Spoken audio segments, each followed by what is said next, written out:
Friends, welcome to my channel పస్సి foods. ఇవాళ special అరటి జామున్ రెసిపీ అండి. ఈ రెసిపీని 10 మినిట్స్లో ఇన్స్టెంట్గా ఎవరైనా సరే ఈజీగా ప్రిపేర్ చేయొచ్చు.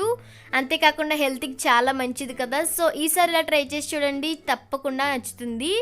ముందుగా పాకం అనేది ప్రిపేర్ చేసుకోవాలి. స్టవ్ ఆన్ చేసుకొని గిన్నె పెట్టుకున్నాను. ఇందులో 1 కప్పు వరకు షుగర్ అనేది యాడ్ చేస్తున్నాను. 1 కప్పు షుగర్కి 1.5 కప్పు వరకు వాటర్ అనేది సరిపోతుంది. హై ఫ్లేమ్లో మొత్తం అంతా కూడా బాగా కలిసేంత వరకు కలుపుకోవాలి. కలిపిన తర్వాత ఒక 10 మినిట్స్ పాటు ఉంటే సరిపోతుంది. ఇప్పుడు ఇందులో దంచిన 2 యాలకులు, చిటికెడు కుంకుమ పువ్వు కూడా వేస్తున్నాను. కుంకుమ పువ్వు అనేది ఆప్షనల్ అండి, మీరు ఇష్టమైతే వేసుకోవచ్చు, లేదంటే లేదు. ఒకసారి కలుపుకొని స్టవ్ ఆఫ్ చేసుకొని పక్కన పెట్టుకోవాలి. ఇప్పుడు అరటిపళ్ళు అనేవి చిన్న చిన్న ముక్కలుగా కట్ చేసుకోవాలి. అందుకోసం నేను ఇక్కడ పెద్ద సైజు అరటిపళ్ళు అనేవి 2 తీసుకున్నానండి. అరటిపండు అనేది బాగా ముగ్గకూడదు, అలా అని పచ్చిగా కూడా ఉండకూడదు. మీడియంలో ఉంటే తినడానికి బాగుంటుంది. చూసారు కదా, ఈ విధంగా మొత్తం అంతా కూడా తొక్క తీసుకున్నాను. ఇప్పుడు వీటిని చిన్న చిన్న ముక్కలుగా కట్ చేసుకుంటున్నాను. మరి చిన్న చిన్న ముక్కలుగా కాదండి, కొంచెం పెద్ద సైజులో కట్ చేసుకోవాలి. ఎందుకంటే వేయించినప్పుడు బాగా చిన్నవిగా అయిపోతాయి. చూసారు కదా, ఈ సైజులో ఉంటే సరిపోతుంది.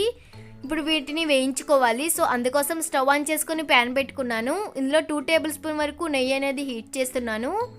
నెయ్యి హీట్ అయిన తర్వాత ముందుగా కట్ చేసి పెట్టుకున్నటువంటి అరటిపండు ముక్కలు అనేవి వేసి మీడియం ఫ్లేమ్లో లైట్ గోల్డెన్ బ్రౌన్ కలర్ వచ్చేంత వరకు వేయించుకోవాలి.